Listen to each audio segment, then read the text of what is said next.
Omnimon versus Algomon. Tai showing his leadership skills. Does Kari know what happened in the network world? Finally, we enter the digital world. These are the main highlights coming out from this episode, so without further ado, let's look at the good, the bad, and the straight up ugly from episode 3 of Digimon Adventure 2020 and to the digital world. Let's start off with the good.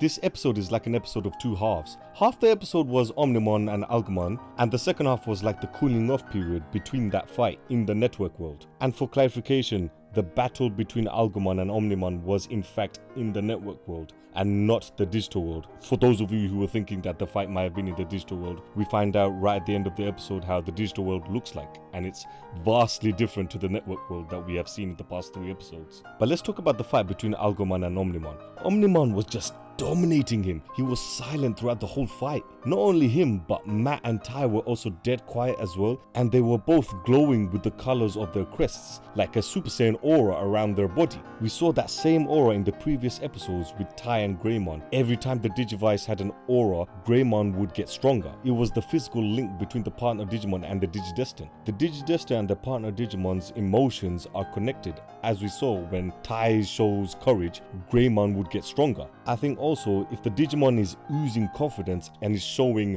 no panic, that emotion of calmness and solidarity also connects to the Digidestin. That's why we saw Tai and Matt being very calm throughout the fight, because Omnimon was calm and collected throughout the fight as well. Algomon tried using his vines like a vine whip attack, but Omnimon is not having any of it, just slicing through piece by piece, just toying with Algomon throughout the entire fight. After Omnimon shoots a cannon fire to the back of Algomon, Algomon then does a Broly type transformation. You know when Broly transforms and the world around him changes? That's what happened here. Algomon changed the whole network world into his own dark dimension by having his million eyes surrounding Omnimon. Almost exactly like the millions of Diaboromons that was surrounding Omnimon in our wargame. Even the laser fire from the eyes and Diaboromon's cannons are almost identical. I love our wargame, so all these references are just popping into my head. But unlike in our wargame, instead of deflecting the laser fire, Omnimon artfully dodges past them, speeding through the dimension in sonic speed. And just like how Diaboromon took a sword to the face, Algomon took a sword to the heart, ending him right there. Or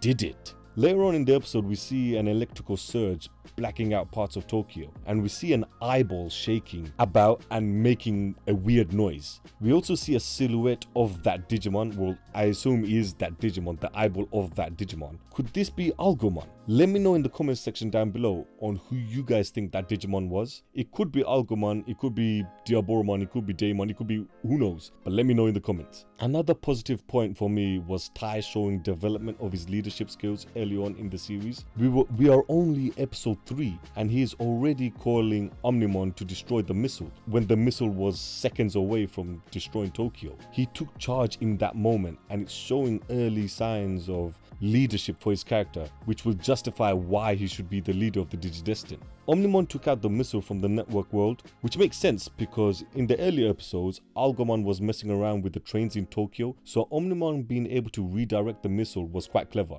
Instead of them teleporting and destroying the missile, doing it like this also keeps the Digimon a secret for now against the general public, so that was a good move.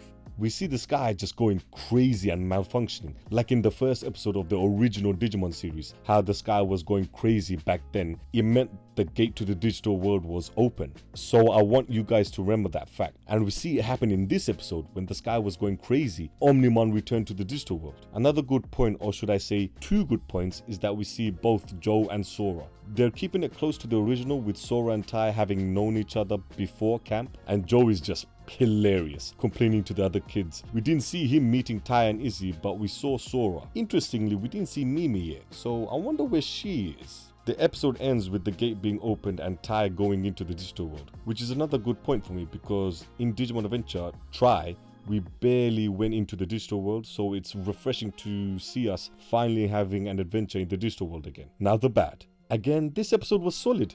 There are no bad points. These opening 3 episodes was a retelling of Our War Game, and I love that film, so I can't complain. Maybe a little nitpick for me would be to see Omnimon fight a little longer, but it makes sense because Omnimon is a beast of a Digimon. You don't want to see him struggle against an enemy this early on in the story. But overall, again, solid episode. Let me know your opinions on this episode, and as always, care for nothing.